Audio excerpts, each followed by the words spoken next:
and you're watching people eat the fruit of their labor, and you're out here eating your seeds to keep up with them.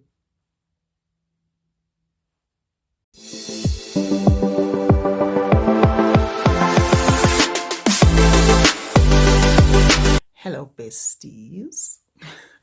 I think that's what I'm going to call you guys because you've become my besties. Hello, besties, and welcome back to my channel. So, my name is Zen Manso. For those of you who are new to the channel, welcome. Please do click that subscribe button. And those of you who are already subscribed, thank you so much for your continued support. Really appreciate it. Appreciate the engaging comments also. I think I should start recording a lot more when I'm driving. When I'm sitting in my car, I have so many things going on in my head. And I'm always like, record. And then I don't because I'm considerate of the sound of the car, right? And then later, when I decide it's time for me to record, the energy is gone, man. It's gone like a vacuum. It's like when you've got the energy, like, I want to do. This is what I want to do. Then the energy, gone. So today I wanted to talk about influence or peer pressure. I don't know why I'm calling influence and peer pressure in one sentence, but there's certain things that I've been monitoring with our generation. And I say our generation, I'm 35 years old, right? And I'm looking at people wanting to do things, not doing things because they're going to do those things when they have X, Y, and Z. Okay? And I'm always like, what happens if you don't get that X, Y, and Z? Life is unpredictable. What if you don't reach that particular goal? Does this mean now the goal is out the door? We forget about it altogether? What does it mean? I'm going to start a YouTube channel when I have a camera. I'm going to start a YouTube channel when I've got the right color couch. I'm going to start a YouTube channel when I have something. Part of those were my own excuses. You know what I mean? Everything I said I would start. Everything. And I think for me personally, it's a personality trait in general. For me to start anything or go out in public to do something, I always have a reason, an excuse as to why I'm not doing it. So I remember when I started sewing, right? I would showcase my work on Facebook to, friends, because Facebook is that place, man. Everybody's your friend. Oh, that's so nice. Just tell me when you start a business. And then when you start, yeah, that's Facebook in general. And my friend keeps saying, Zen, start on Instagram. I'm just waiting till I can make a shirt like this.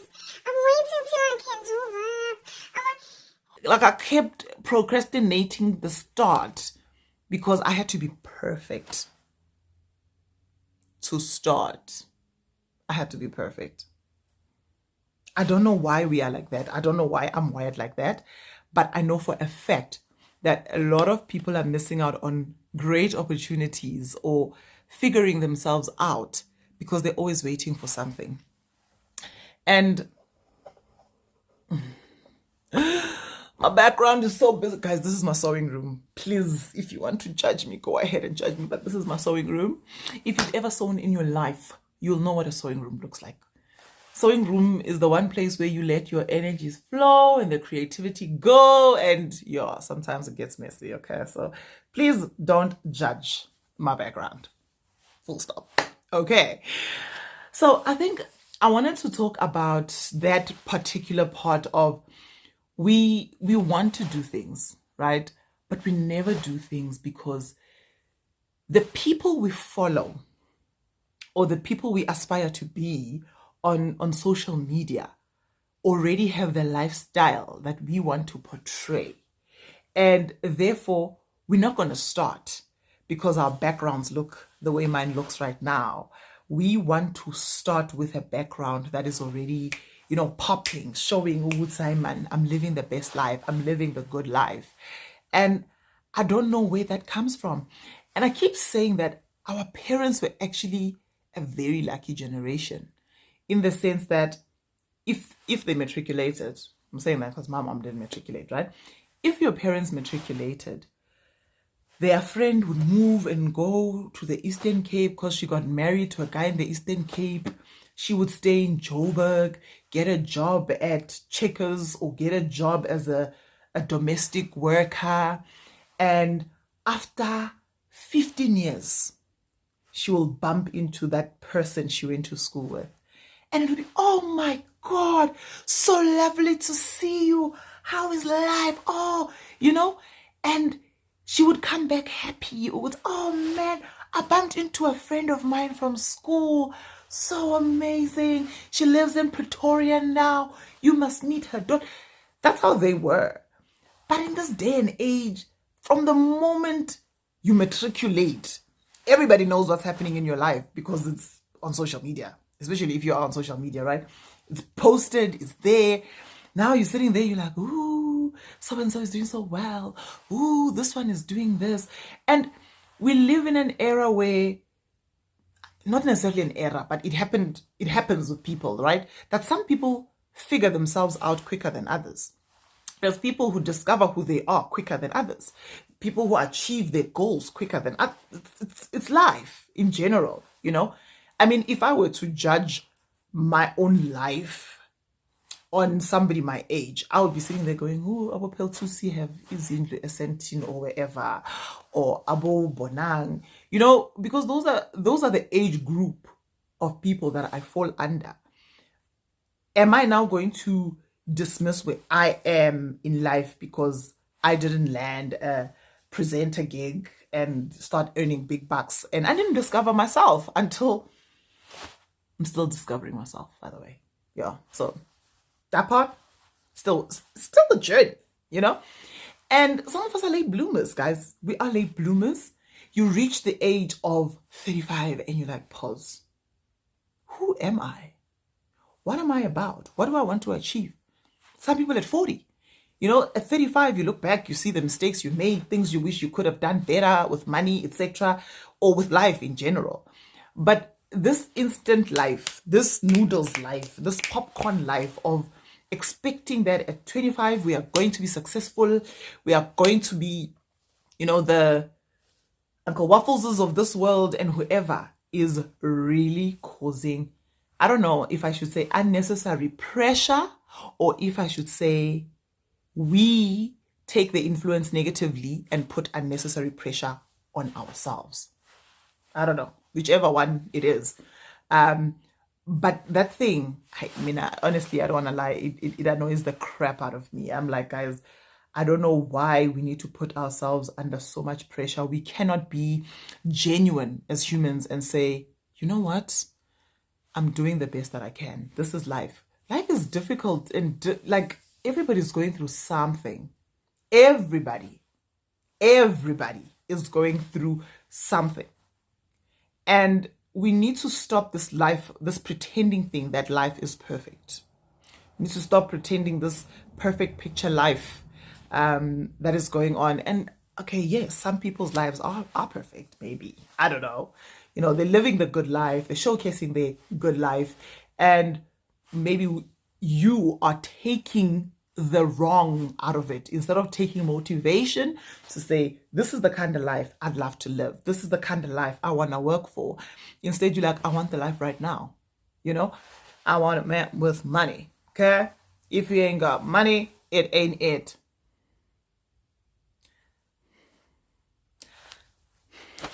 I cannot even comment on that because I met my husband, shame, he had nothing. He was living at home, I even moved in with him at his home in a back room, and we grew together over 17 years. We're not where we want to be, but we are definitely building towards that. You get my point? I'm a middle-class South African. I experienced the hardships of being a middle-class South African, and I embrace them. And I'm like, okay, cool, hey, ziyabuya, budget, plan, do better, do this, do that. And when I see people's lives go well, guys, I love celebrating people. I love celebrating people. I love seeing people do well. I love seeing, certain lifestyles that people are living, because it makes me realize that it is possible. You know what I mean? We live in a lifetime where we get to see people achieve their dreams and go, it is possible. We live in a time where a Black Coffee can be international, a Trevor Noah can be international. You know, all these people that have made it globally, you know, it gives you that thing to say, impossible is nothing. But we can't be envious and want those things right now.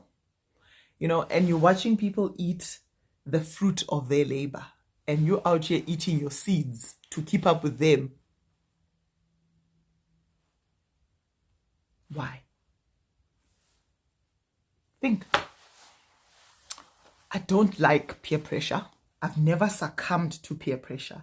But sometimes I find myself feeling like I'm succumbing to the peer pressures around me, you know? For example, you know, your house, for example. You know, we live in an era now where everybody's house is perfect. People are buying the right couches, buying the right decor. Listen, people's houses are popping, right? And you're out here, you're like, hi, Uguti. It's not that I don't want these things, you know? But I'm not going to put my pressure to get them now. My priorities are different. Honestly, my priorities are different.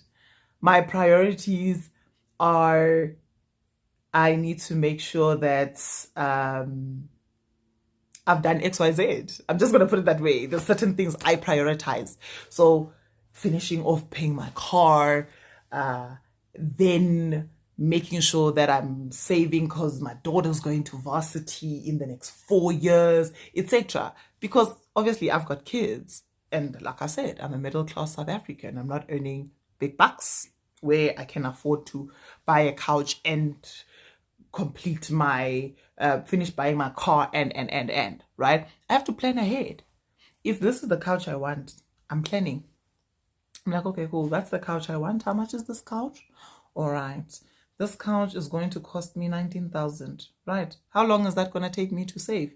Because realistically, that's us, right? If you're a middle-class South African, that's how your life works. You're not going to wake up tomorrow and go, oh, guys, it's 18,000 rand. God, I'm going to buy it. We literally budget and plan to say, okay, I need to buy that. Let me plan, let me budget. I'll eventually get it, etc. Until you get to the point where you want to get with whatever you're doing in your house.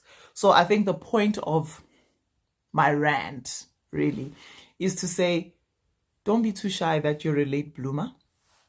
It's to say, don't be afraid to start something because you're not yet perfect. The people that started these things that are now perfect were not perfect themselves. I know, for example, myself, I keep saying, with Google, she was like, Zanele, just start the STEM YouTube thing. My friend with the sewing, Zen, just start the damn Instagram page. You know, I have people like that in my life who push me and challenge me and say, hey man, stop annoying us, do this, which I'm really grateful for. But you as a person sitting there looking in, don't assume, and I know aesthetically, here, everybody's lives look perfect. Because we're only showing you the good. We are showing you what you want to see. There's this amazing girl. I don't know her name. All I know is if you search on YouTube, Kasi Vlogger. I think that's what she calls herself. Kasi Vlogger. I was humbled. I was like, we out here going, no, I'll do cooking contents when I've bought the pots.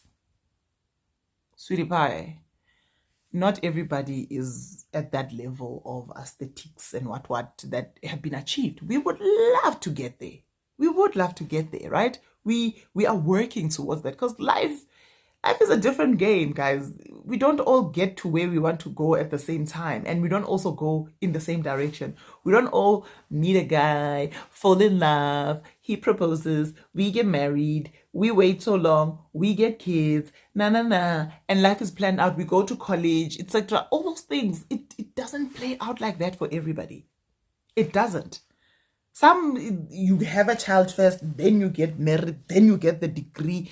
And it must be okay, guys. This is life. But all I'm saying is on here, we need to stop portraying perfection. On the screens, we honestly need to stop putting out this perfection thing. for me personally, I just find it, it's draining. Can we, for a change, just be as real can be, you know? And I think that's why there's certain people I absolutely love. And I don't want to talk about Google all the time, but for example, Ukuk will eat her pap and spinach and mautwana, because I'm not going to sit here and pretend like I eat sushi and caviar and wada. What is that? But let's be authentic and genuine. And I think people need to also stop looking at people's backgrounds. What do you have? What you don't have? Take the value of what you're getting on the screen for what it is. We need to encourage each other a little bit more, man. We need to have each other's backs a little bit more. And I think we'll have less mental health issues and less stresses, because a lot of that right now is starting to feel a little bit self-inflicted. Yeah, some of it is genetic, but some things are just self-inflicted. Use the influence that you see in a positive light. So if you are seeing somebody has achieved X, Y, and Z, and that's something you would like to achieve, it doesn't mean right now go into debt, take whatever account you have and go and do the same thing that that person has done. You cannot go into debt to try and acquire whatever they have. Rather save. Take your time, save up for it, get it. But if you want to start something, you don't have to start perfect. You just have to start as you are. And as time goes, eventually, you will get to where you want to be. But one day, I'm going to have my friend Inga on here. Let us tell you about things we did and how we started before, moving forward. But yeah, that was my 2 cents that I wanted to share today. Don't ask me why. And I'm going to keep it this nice, simple, and short. But it's just a matter of, especially if you're young, I don't know. I know there's some 24-year-olds watching my channel. But if you're young, you need to understand that you're still trying to find yourself. Don't put yourself under pressure to now have achieved X, Y, and Z. And even though we put timelines to dreams, because obviously that pushes us to work towards something, and that timeline also helps you. When you reach, say you told yourself you need to have a house by age 35 and you don't, the dream doesn't change, guys. The dream is still there. You still want to have a house. But maybe the age 35 thing was where it's not working for you. Find another way. Now it's a matter of maybe by age 40, have that house. Yeah. And that's pretty much it. Like, we need to step back a bit and stop putting so much pressure on ourselves and just live life for what it is. Live and enjoy every single moment that you possibly can, and stop putting yourself under pressure. And maybe sometimes put your phone down and ignore your Instagrams, your Facebooks, and unfollow whoever is causing you anxiety and stress, because why are you following them in the first place if they're causing you anxiety and stress? You know what I mean? And that's pretty much it. This girl is from the gym. Look at how I'm glowing. And I was sweating, guys. The makeup stayed on. I am tired, but I had this thought while I was driving, and that's why I came on here, just to share my thoughts, my 2 cents. I hope you guys are good. Those of you that haven't subscribed, please do subscribe to my YouTube channel. Guys, please subscribe. We are now on 700 subscribers. And honestly, I think YouTube is one of those platforms where you will grow at snail pace. At snail pace. If you're not known, if you're not an influencer on Instagram, you will grow at a snail pace. But one thing I can tell you guys is my subbies, my returning subbies, the ones that comment, the ones that give me motivation, I'm loving you guys. You are the reason that motivates me and keeps me coming here. You guys are the reason that I want to continue doing this, and I'm enjoying the journey and the process. So I really appreciate you guys. Do it even for other people. Like that girl that I'm like, okay, I'm falling in love with this girl, the casting vlogger. She humbled me. I realized, Guti, you either have results or excuses, but you can't have both, right? You definitely can't have both. And that's why I'm from the gym. Now it's 22 minutes after 10 at night. Because I went to the gym because, you know, the goal is still there to lose weight. Anyway, long rant. Love you guys. See you guys on the next one.